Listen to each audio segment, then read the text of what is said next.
everybody, I'm Miss Karen at Adams Memorial Library here in Latrobe, Pennsylvania. Welcome to our July Inquire Within program. The summer reading theme this year, you probably know, is Color Our World, and so that is what this month's Inquire Within program is about too, all about color. So all of the activities, there's recipes, there's crafts like making these papel picados, all the things have to do with color. So if you come to the library, come to the children's room, it's in a lovely blue bag this month for the Inquire Within bags. We'll have them as long as supplies last, but you can come in and you can pick one up, or as many as you need, or you can even just call us and have them reserved, and we could just bring them out to your car. For curbside service, you wouldn't even need to come in. But in the kits this time, there will be, like I said, all different things about color, because color is so much fun, don't you think?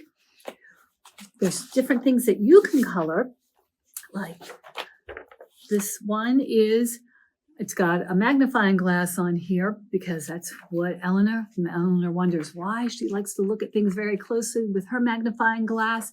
So you can look at something really closely and draw it and color it right here on this page. Or if you have a collection, you can draw your collection like Carl the collector does. You can color that here. You can color by shape, like Lila from Lila in the Loop. You can make your own. This could be, may have heard of color by number. This is color by shape. So you can take these shapes and you can put the little shapes on here on different places. You can put them on her clothes, on the background, and then whatever shape you put in, that's what color you can then color Lila. So you can do that for yourself. You can give that to somebody else. Oh, it's always fun to look up at the clouds and see if you can see anything there. Well, here is a space you either look up the clouds and see what they look like and draw cloud art that way, or you can just make up your own clouds and your own art and see how it goes. Or there's some recipes, and they're really, really, really colorful recipes. Like you could make purple punch. From Don Quixote, you mix grape juice and lemonade, and that sounds delicious. Or Molly of Denali has a recipe to make blueberry milk. So you can have colorful milk too. To make this, you just put in a little bit of sugar, some milk, and it says you can just mash up the blueberries.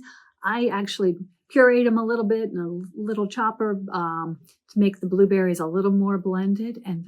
But when you mix it together, get beautiful colored milk. And the recipe says you can try maybe you want to try other kinds of milk too. You could try strawberry milk, see what color that makes, raspberry milk, see what color that makes. It's up to you.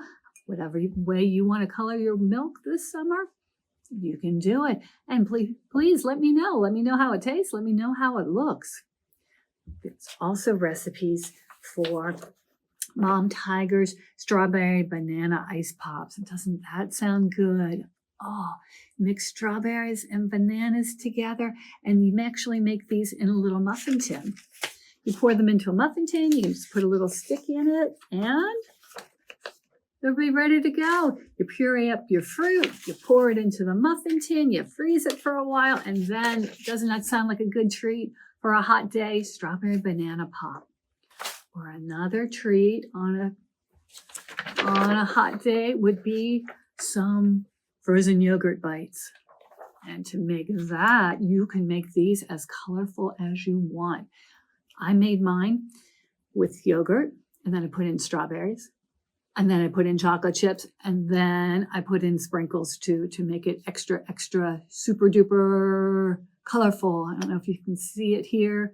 Got some sprinkles in, and sprinkles make everything more colorful and yummy. So, oops, a little messy. You're actually supposed to eat it with a spoon, not your fingers, because you put this on a tray, you spread it out after you've mixed it all up, added in your fruit for color, and because fruit's yummy too, you'll spread it out on a tray and then you'll freeze it for a couple of hours, and then you can either just break it into pieces or cut it into pieces. Put it in a bowl, put some granola on top if you want. If you didn't want to mix your sprinkles and your chocolate chips in, you can put those on top, and then you get to eat it. So it's beautiful color and it tastes good too. To make these colorful papel picado, there will be some tissue paper in the kits, and you'll need to cut that into a square for each one of these that you want to make. You can make it cut it to a bigger square or a smaller square. It's up to you. Once you've cut it into a square, you will fold it in half and then fold it in half again. So it's going to make a skinny rectangle. And then you're going to snip the bottom, and you can cut it however you want. However you do, it can be a little bit different. And that's kind of fun. I think these were fun to make. If you've ever made paper snowflakes, it's another thing like this. And when I make a paper snowflake, I never know how it's going to turn out. And that's part of the fun of it. So you will decide which side's going to be your bottom.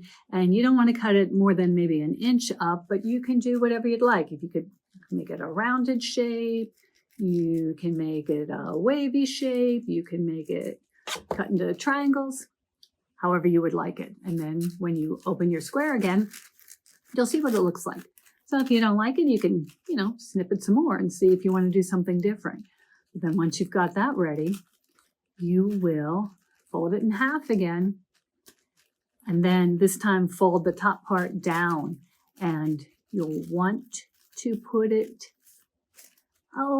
toward, not all the way to the bottom, toward the bottom. This part here that's folded over is going to be actually the top. So you'll need to leave enough there that you can tape it up. If you wanted to, if you had some string at home or yarn or something, you could put all of your squares along the yarn, hang it up like that way, like a garland, or you could just tape them up separately. But once you have it like this, then you just get to cut some more. So you could make some more rounded shapes. You can do triangular shapes. Let's try that. See what that looks like. And it is tissue paper, so you have to be gentle with it while you're cutting. Don't cut too terribly much, and don't cut too roughly. Try to be gentle with it, but just cut things and see what happens. If you want it to be the center part, you can cut along a fold here. See how that goes. And then when you get to open it up, you'll see what you've created. So let's see how this looks. Well, there you go. Each one is going to be absolutely unique, like a snowflake, and colorful, and how you can add some color to your world with these papel picados. Now, this other craft is to make a kaleidoscope. Have you ever looked into a kaleidoscope before? When you look in, you will see at the other end, there's usually some beads or in this case, we're going to have sequins in it. When you hold it up to the light and you look through, you'll see colors inside. So the materials to make this will be in your kit too. And it's going to include a piece of foil paper and a couple of pieces of wax paper. There might be an extra one because you're going to need two. So there's an extra one just in case. And there is a piece of cardstock, which is what you're going to need to fold. It's going to be a triangular kaleidoscope, so you need the cardstock. Then there will be another piece of colored cardstock that you can put on the outside. And there will also be a piece of plain white paper that if you want to decorate more, if you don't want just the color of the cardstock on the outside, you can decorate this one first. You can put as much color on it as you want. Again, it'll be your unique artwork. So color as much as you'd like, if you would like, onto the white paper. To make the kaleidoscope, you're going to take the white cardstock and you're going to glue the foil paper to it. And you'll want the shiny paper to be on the outside. So it's pretty shiny on both sides, but If you think one side looks not quite as shiny, put the glue on that side, put the glue on the cardstock, glue it all on, and if it's too big, you can just fold it like you were going to be folding a present, putting the wrapping paper on a present.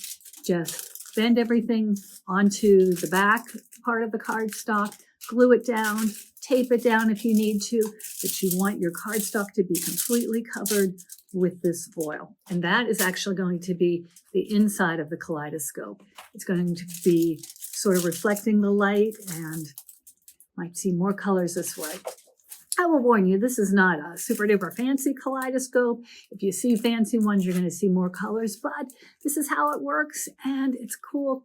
You can see the science of it. You can do the art of it. So I do think it's a cool project. So first thing, you're going to let your glue dry on your inside, your foil on the cardstock. And then you'll take 2 pieces of this wax paper, put it down. There'll be some sequins in your kit, and you'll put some sequins on the top. And you're going to want it to be in the center of one piece of this because you don't have a real big surface for this here. It's only going to be this triangular shape is the part where the sequins will go. And you don't want to put you want to put, see if you can find the sweet spot. Not too many, not too few, because if you put too many on, they won't move. And if you have them moving a little bit, it'll kind of change what you see when you look through the kaleidoscope. So you'll put them in the center of one piece, put glue around, make a glue circle around, and then you will put the other part on top so the sequins are sandwiched between them. So you'll glue that down or tape. You can tape it down if you would like to do that. And if you want to cut the excess away, you can do that. You'll let that dry too. Then remember how we have the cardstock? You need to bend it into making this triangular shape. And how to do that, you're actually going to have it in four pieces because when you finish bending it, you're going to glue one to the other. So you can take your cardstock, fold it in half, and then fold it in half again. And that's going to give you, you'll have 3 folds making four sections. And you'll fold them all together and then you're going to overlap the one end over the other end. But instead of round like this, it's going to be triangular shape. So you can glue one side down on the other because they're going to be overlapped. So you glue it down, put glue on both sides, glue it down so one's on top of the other and you have a triangular shape. And if you'd like, you can always tape. You can let that dry. That's going to be this outside part of your kaleidoscope. Once the glue is dry and it seems pretty secure, then you can take your pouch with the glitter. I'm sorry. If you have glitter at home, you can add that, but it'll have the sequins in. And then you're going to glue or maybe tape or both. I did both onto one end. And you'll have to be gentle with it because you don't want to crush this, but you can see where my sequins are. Hear them a little bit. They're between the 2 pieces of wax paper, and the wax paper is taped onto my triangular section. There will also be some black paper, piece of black construction paper inside the end. Mine got a little bit bent, so you might want to double it over just to make it a little thicker. You're going to glue and tape that onto the other side. You're going to have the wax paper on one side, you're going to have the black paper on the other side. So measure it, so see which side you need. If you're doubling it up, glue it together. And then you need to put a circle in the middle because that's what you're going to look through. You can carefully poke a pencil through. If you have a hole punch, you can sort of bend it in the middle and give it a little hole punch there. But you'll want to have black paper with a small hole in the middle. Then you'll tape that onto and glue. however you can get it to stay, onto the other side. So this is the side with the sequins. This is the side that you'll look through. Once you've got that all in place, you will take your colored cardstock and put that on top. So you'll fold it the same way into the 4 sections, and then you will glue it on top, and that's going to cover up where you have the black paper attached and where you have the wax paper attached. So you'll have that, and it'll make it a little sturdier too. And then if you decorated the white paper, you can put that on top, or you can cut things out from the white paper, glue that on, decorate it however you would like. But then once you're done, you look through and you'll be able to see the sequins through. And if you can rotate it around, see how it looks, see how your kaleidoscope colors your world. All of those materials will be in the kit, and as I said, you can come down to the children's room and pick them up. We'll have them as long as supplies last, and the reason we have them is thanks to our friends at WQED Education and Clearview Federal Credit Union. So I want to thank them, as always, for allowing us to make these kits and bring them to you and to do these Inquire Within programs. So thanks to them very much, and thanks to you very much for watching, friends. Thanks for coming in to get your kits. And I will see you next month with another Inquire Within program. So thank you, everybody. Bye.